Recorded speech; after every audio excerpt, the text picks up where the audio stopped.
15 16โอเคสิใส่16เลย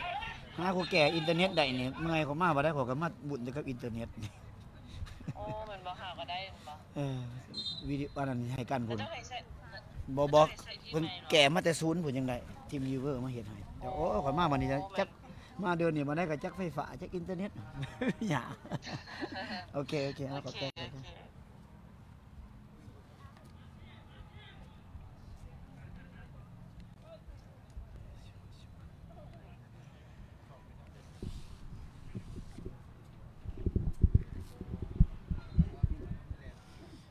อืม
เอาสบายดีสบายดีโอ้ทักทายสบายดีเนาะได้เดอบ่เนาะเสียงได้เดอบ่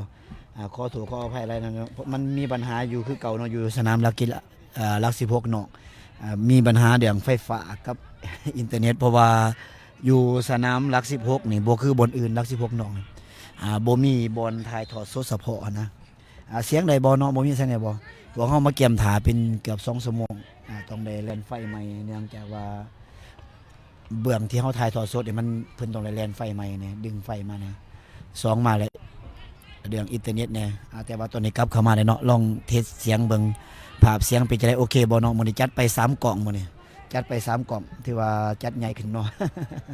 เอาทักทายสบายดีกันเข้ามาเนาะFC ทั้งแขวงเวียงจันทน์ได้กับแขวงสารวันที่เขามาชมบรรยากาศในการถ่ายทอดสดกันทางลาซาสปอร์ตมีเดีย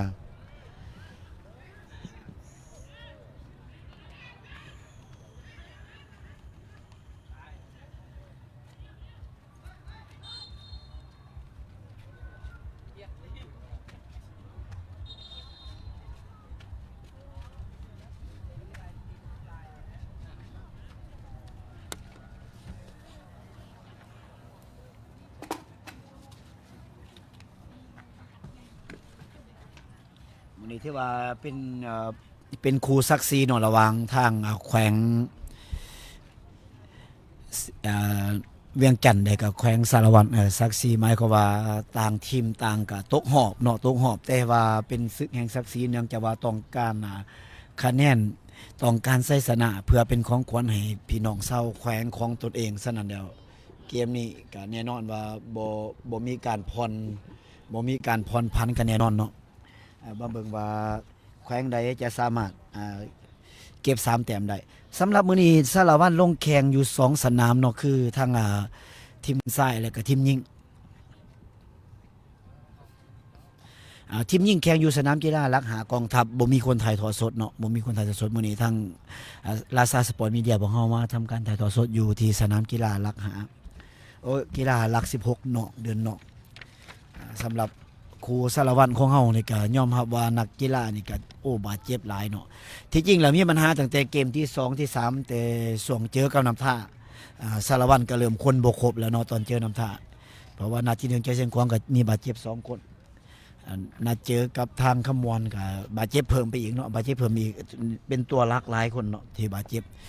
มื้อนี้พวกเฮาเห็นลงสนามนี่ก็ที่ว่าบ่เห็นหลายคนเนาะดาโมก็บ่เห็นซีโฮยก็บ่เห็นเนาะก็ที่ว่า ตัวหลากหลายคนก็บ่เห็นแต่ว่าแน่นอนเนาะว่านักกีฬาทั้งสองทีมนี่พยายามสู้เต็มที่เพื่อศักดิ์ศรีเพื่อแฟนบ้านต้องได้ส่งเอิ้นว่ากำขอกำลังใจขอแฟนบ้านจาก FC อยู่ทางบ้านเนาะสำหรับแข่งอยู่สนามกีฬาห้วยหงส์มีอยู่2สนามเดือน1กับเดือน2เป็นทีมคำมวนกับเสียงขวางโอ้ครูนั้นก็จะเป็นครูใหญ่เนาะครูใหญ่เพราะว่าเสียงขวางเนี่ยก็ยังรุ่นเขาหอบได้อยู่ตอนนี้สารวัตรเฮานี่ก็ถือว่ากำลังแข่งกับทางแข่งเวียงจันทน์เอาเดี๋ยวเข้ามาสู่บรรยากาศในการแข่งขันกันเลยเนาะสารวัตรเปิดเข้ามา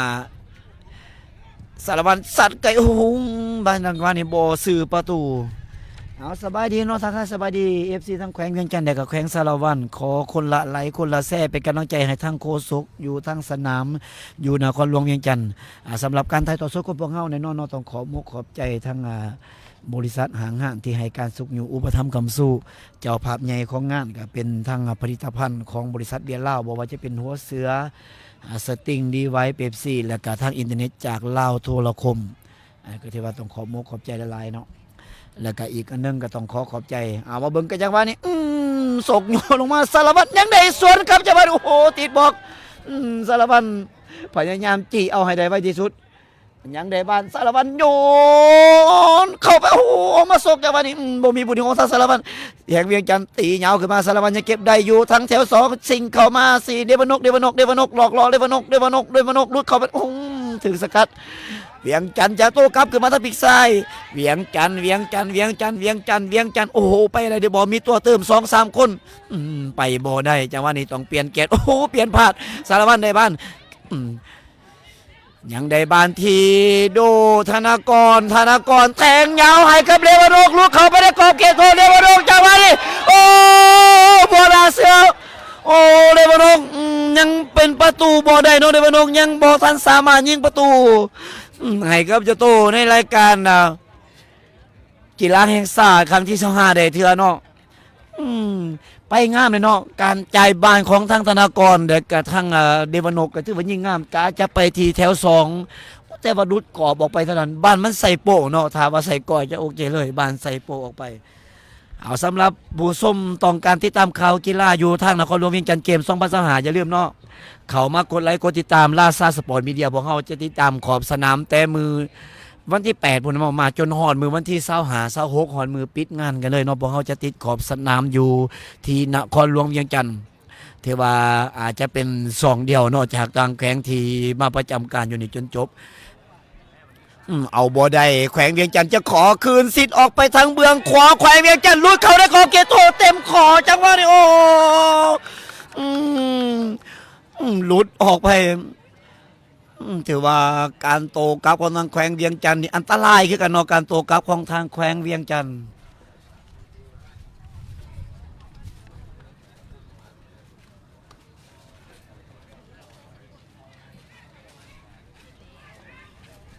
มาดุนกันต่อที่บ้านเตมุมของทางแขวงเวียงจันทน์ทางแขวงเวียงจันทน์จะเปิดมุมมาจังหวะนี้โยนขึ้นมาได้มงจะโหน่าเสียดายเนาะที่ว่าเป็นจังหวะงามเลยในการหัวโขกใส่ยาใส่เต็มๆเลยเนาะแต่ว่าบอกชื่อกอประตู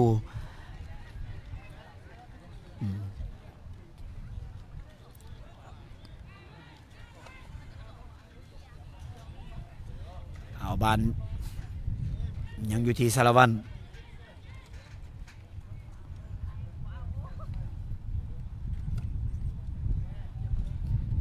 ธนาก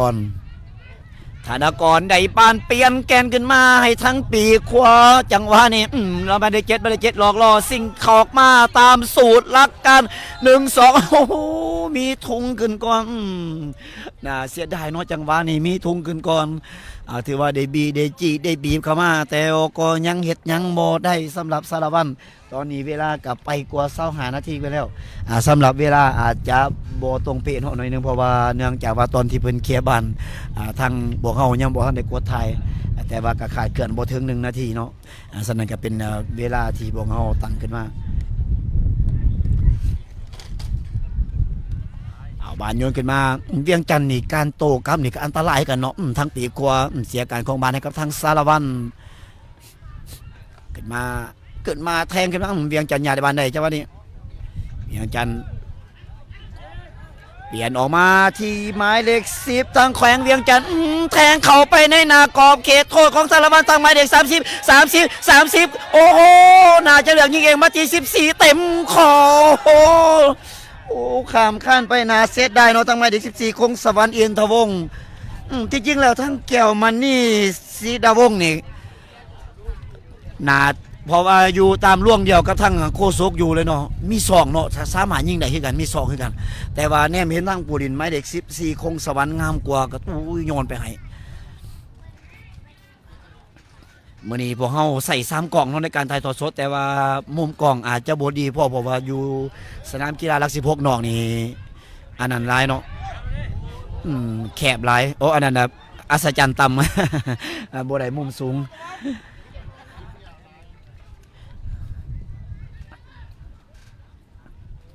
บ้านยังอยู่ที่ไม้เด็ก11พิศวาส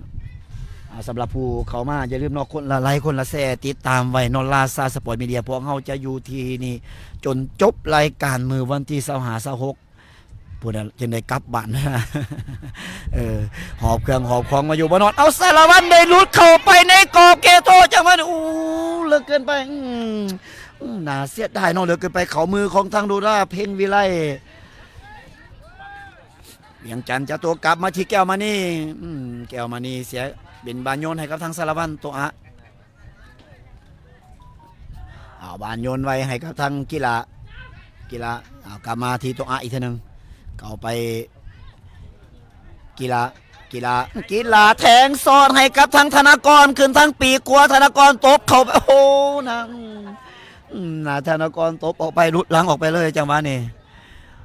ต้องยกมือขอโทษหมู่นนทางธนากร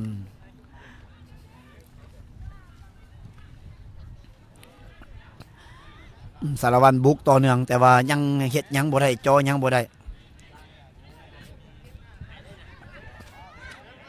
หมายเด็ก7พรประเสริฐเปลี่ยนมาทางตะวันเฮ็ดบานรุดออกสารวัตรจะดินบานจะดินบานไว้ดินบ่ได้บ่มีตัวเติม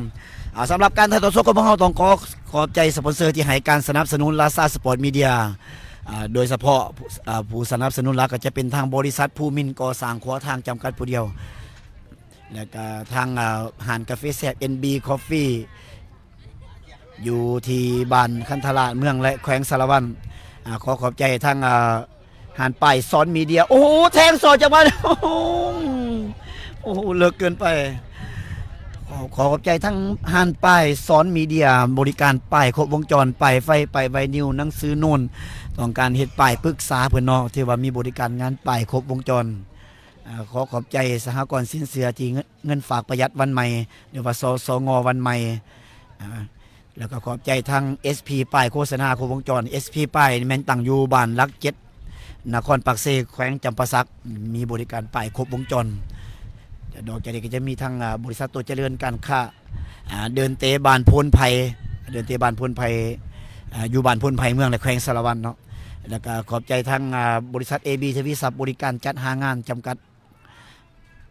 อยากไปเฮ็ดเวียกอยู่ต่างประเทศก็ถือว่าติดต่อหาเพิ่นเนาะ AB ทวีศัพท์สารวัตรแล้วก็ยังมีทางบริษัทสายภูหลวงก่อสร้างขวทางจำกัดแล้วก็ลาซาสปอร์ตเป็นโรงงานผลิตเสื้อกีฬาพิมพ์ลายแล้วก็มีหานลาซาสปอร์ตที่ขายเครื่องกีฬาอุปกรณ์กีฬาครบวงจรเดี๋ยวกลับเข้ามาสู่บรรยากาศในการแข่งขันกันต่อ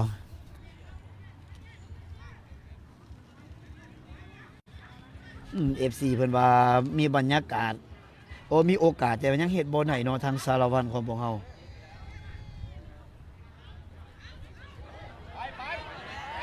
เอาคำแขวงเวียงจันทน์ได้ลุกเข้าไปโอ้โหจังหวะนี้สวยงามไปได้หรือบ่จะไปเล็กเจ็บโอ้โหทางอาดิดาสสุวรรณนี่อาดิดาสสุวรรณศรีจังหวะสุดท้ายเอากลับไปที่วิดาเดชอีกทีนึงน่าเสียดายเนาะทางอาดิดาสได้บุกขึ้นไปจังหวะนี้งามๆแล้วสารวัตร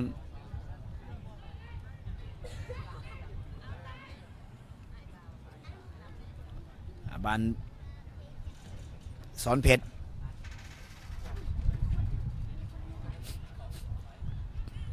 บาทีสีหอยโยนจอดสีหอยจะให้ทางกีฬาเนาะแต่ว่าทางแขวงเวียงจันทร์สามารถเก็บบันอยู่ทางแดนหลังได้แขวงเวียงจันทร์แหนมโยนยาวขึ้นไปจีแก้วมานี่มีตัวเติม3คนจังหวะนี้ให้หักซ้ายให้กับทางตะวันศรีหราชไปได้หรือบ่แทงขึ้นมาตะวันศรีหราชให้กับทางคงสวรรค์คงสวรรค์ถือจี้เนาะคงสวรรค์ไปบ่ได้จังหวะนี้คงสวรรค์ต้องกลับมาตั้งหลักไหมยังไปบ่ได้ส่งกลับคืนมาทางเด่นหลังสุขสวัสดิ์หลวงราชสมสะอาดสมสวัสดิ์ไปบ่ได้พรประเสริฐกลับมาสุขสวรรค์ที่ว่ายังคลองบ้านทางเด่นหลังยังขึ้นไปบ่ได้มาที่หมายเลข4หลอกล่อจังหวะนี้แทงขึ้นโอ้ยยาวเกินไปธนากรแนมเห็นจังหวะนี้ยังไปบ่ได้กลับคืนไปตั้งรักใหม่อีกให้เบลสมยงธนากรยังขึ้นบ่ได้ที่กันเนาะพยายามดินทั้งแดนหลังเพื่อดึงผู้ดินของทางแขวงเวียงจันทร์ขึ้นมาสบายดีเนาะ FC ทั้งแขวงเวียงจันทร์ของพวกเฮาที่กำลังหับส้มอยู่ทั้งบ้านแล้วก็ FC ทั้งแขวงสารวันคนอะไรละแซ่เป็นกำลังใจให้นักกีฬาที่กำลังแข่งขันกันอยู่ตอนนี้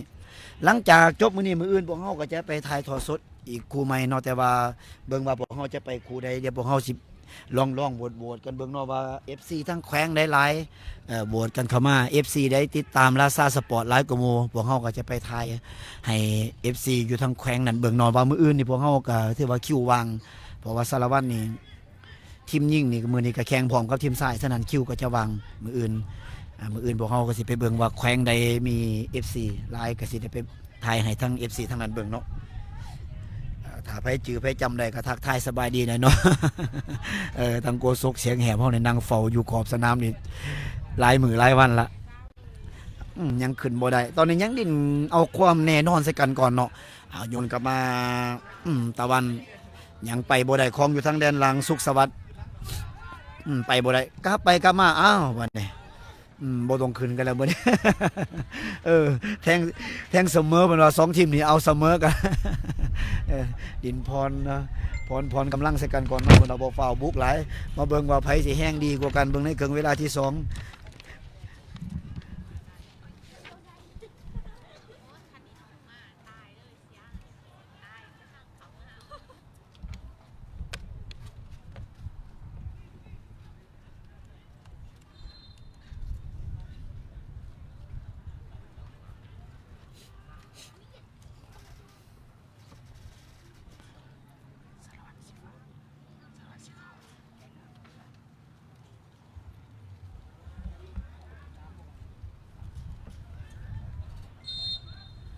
บ้านของทาง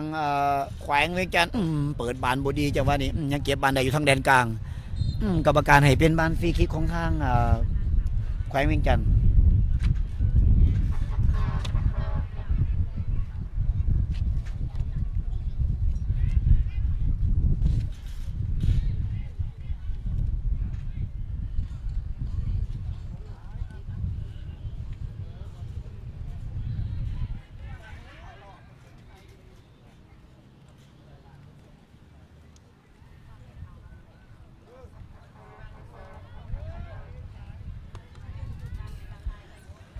ถือว่าทั้ง2ทีมนี่แขวงเวียงจันทร์ก็มีโอกาสหลายเนาะในครึ่งเวลาที่บิดเอาแขวงเวียงจันทร์ได้บุกขึ้นมาทางปีกซ้ายต่อออกไปทางหมายเลข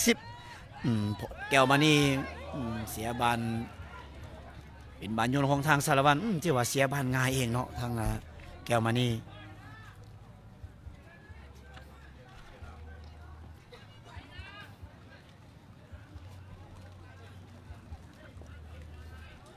มันเปลี่ยนไปหาทางกัปตันทีม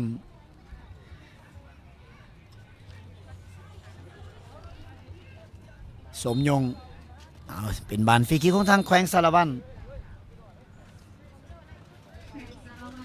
มันแต่ยิ่งบ่มีการในสดเนาะบ่มีการในสดก็บ่ฮู้ว่ามี มีทางเพจอื่นได้ไปไลฟ์บ่อันนี้ก็ต้องได้เบิ่งเนาะตอนนี้เปลี่ยนเอากุเซนมานี่งานลงไปแทนแล้วตอนนี้ทางแดนหน้าของเฮากุเซนมานี่งานมื้อนี้ที่ว่าลงในเป็นตัวสำรองเนาะมาเบิ่งว่าพละกำลังในมื้อนี้จะยังดีดีบ่โซฟอร์มดีดีบ่เอาสมยงจีเข้ามาเดวานกยังของผ่านไม่ได้เดวานกแทงขึ้นจะให้ทางกุเซนมานี่งานบ่ผ่านอันนี้เป็นบานโยนของทางสารวันกุเซน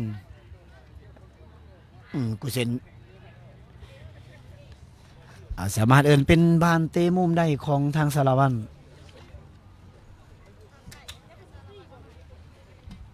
โอ้สบายดี FC ของทางแขวงสารวันเฮาเนาะปัจจุบันนี้เขามาชมไปรออ่านเบิ่งคอมเมนต์นี่ฮู้สึกว่ามีแต่แขวงสารวันเนาะ FC เขามาชม ขอบใจเนาะแฟนบ้านทางสารวันที่ให้การสุกอยู่ส่งเสริมราชาสปอร์ตโดยดีตลอดมาเอาได้โยนขึ้นมาสารวันเก็บได้แต่2หมดเลยขามข้านไปว่าให้การอุปถัมภ์คำสู้บ่ว่าจะเป็นหานกีฬาหรือว่าจะเป็นการถ่ายทอดสดก็ถือว่าติดตามผลงานของพวกเฮาตลอดก็ต้องขอบใจบ่ฮู้ว่า FC ทางแขวงเวียงจันทน์มีบ่เนาะคือว่ามิดบ่เงียบแต่แค่เวียงจันทน์เนี่ย คือว่าบ่เห็นคอมเมนต์ให้กำลังใจนักกีฬาเด้เอากลับเข้ามาทางหมายเลข4ตะวันไปบ่ได้จังนี้ตะวันเจอปีบเข้ามาเอายังได้บ้านเข้าไปทั้งเลข10เสียการกองบ้านสมยงได้บ้านแทงขึ้นให้ทีเดวนกสิงไว้ให้ทางกีฬาโอ้กีฬาเอาบ่อยู่เนาะบ้านรุดออกถือว่าบ้านบ่เรียบเนาะเอาลงยากจังว่านี่เปลี่ยนบ้านยนต์ของทางแขวงเวียงจันทน์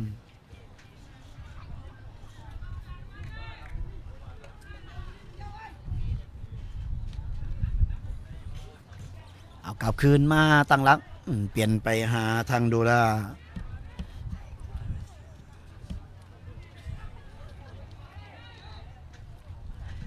ถามว่าสามารถเก็บ3 แต้มได้ไหมในมือนี้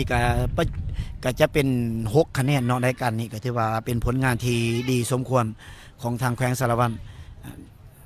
ก็ถือว่าน่าเสียดายในมือก่อนเจอกับทางนำท่าเนาะไปเสียในนาทีสุดท้ายก็เห็นให้เสียโอกาสในการกวาดคะแนนถ้าว่าสามารถเสมอได้ในมือนั้นก็จะเป็นการลุ้นเข่าหอบได้ในเกมนี้เลย จังหวะนี้เสียบจังหวะนี้ทั้งกูเซียนมันนี่งามเป็นจะได้น้อยเห็น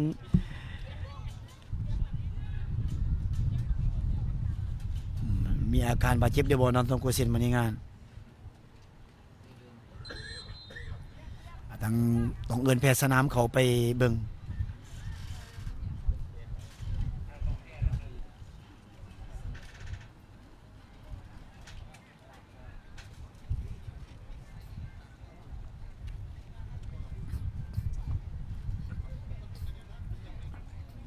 บรรยากาศอยู่ขอบสนามกีฬาลัก16ก็ที่ว่ามีผู้ส้มผู้เสียกองส้มกองเสียเขามาส้มจำนวนหลายกันเนาะแต่ว่าแต่ละมือนี่ก็จะหลายแต่ว่าสนามที่มีผู้ส้มผู้เสียหลายที่สุดนี่ก็จะเป็นทางสนามกีฬามอซอเนาะนักเรียนนักศึกษาจากมอซอนี่ที่ว่าเขามาส้มมาเสียหลายแต่ว่าอยู่สนามอื่นก็มีกันโอ้ตอนนี้มีทางผู้ดินจากสารวันยูไนเต็ดของพวกเฮาเนาะหัวทอง โชชิเนาะโชชิผู้ดินทางแดนหลังเนาะตัวหลักของทางสารวันยูไนเต็ดมื้อนี้มาสังเกตการที่ว่าการแข่งขันในช่วงนี้ก็จะเป็นการพักสำหรับการแข่งขันเป๊ปซี่ลาวลีก1ก็จะเป็นการพักเกินว่าจะกลับมาเตะอีกก็คือ2026เนาะ2026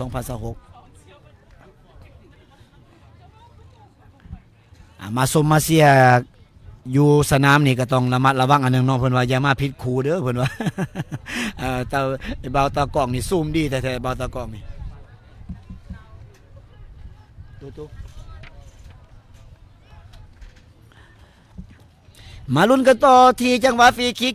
จังหวะนี้ของทางแขวงสารวันมาเบิ่งว่าจะเป็นทางจอเทพหุงเฮืองจะเป็นคนเปิดฟรีคิกถือว่าไรญานี่จอเทพหุงเฮืองขอสัตว์บ้านจังหวะนี้ถือว่าบริสุทธิ์ได้มุมเลยเนาะบ่ได้น้ำหนักที่ว่าสงสัยเราสูตรผิดกันเนาะบางสูตรบางซองกับบางสามนี่คนละสูตรกันละ อ่า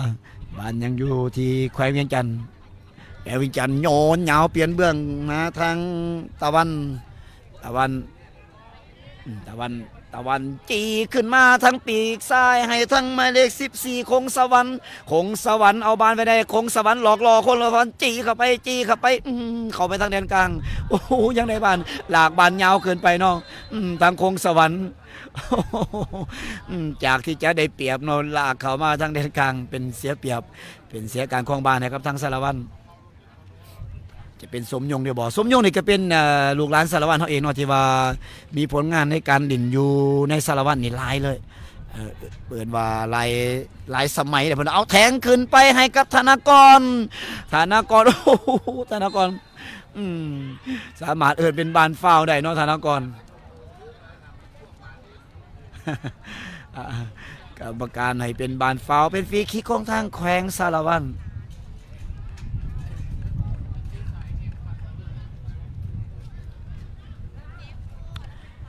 ทาง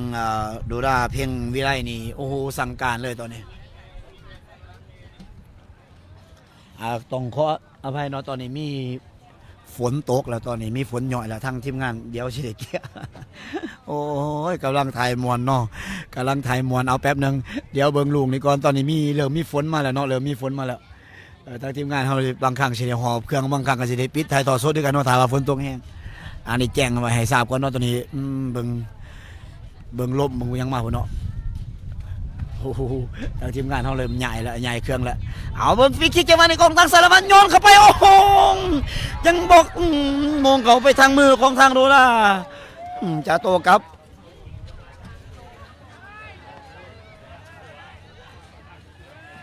เดี๋ยวทางทีมงานเราขออนุญาตจัดโตจัดตังใหม่ก่อนนะตอนนี้ฝนตกแล้วคนนี่ก็กันฝนได้อยู่แต่ว่าเครื่องมือนี่กันบ่ได้จักอันได้นี่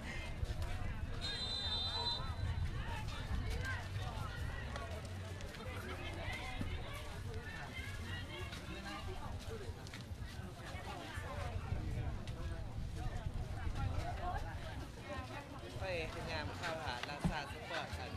เดี๋ยวถ่ายทอดมันคือข่าวมัน เขาเลยถ่ายอะไรดิถ่ายอะไรดิมันถ่ายสารหน่อยหนึ่งเขาถ่ายสารหน่อยหนึ่งอินเทอร์เน็ตทางกมา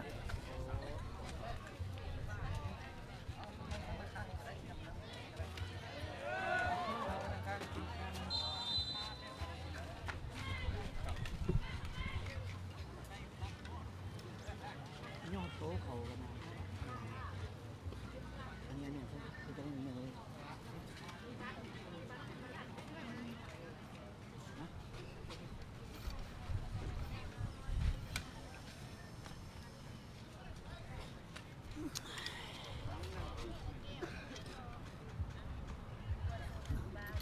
ได้เยอะนี่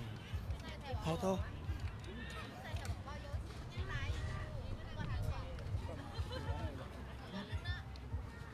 เพราะว่ามันยังไหลอยู่กับไทยคนนี้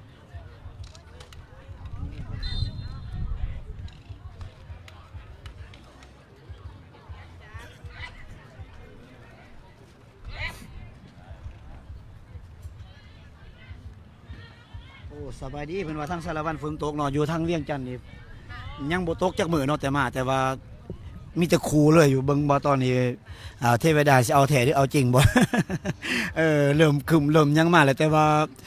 ว่ามีหน่อยหน่อยนึงเนาะแต่ว่ายังบ่ทันได้ตกเพราะว่าอยู่ที่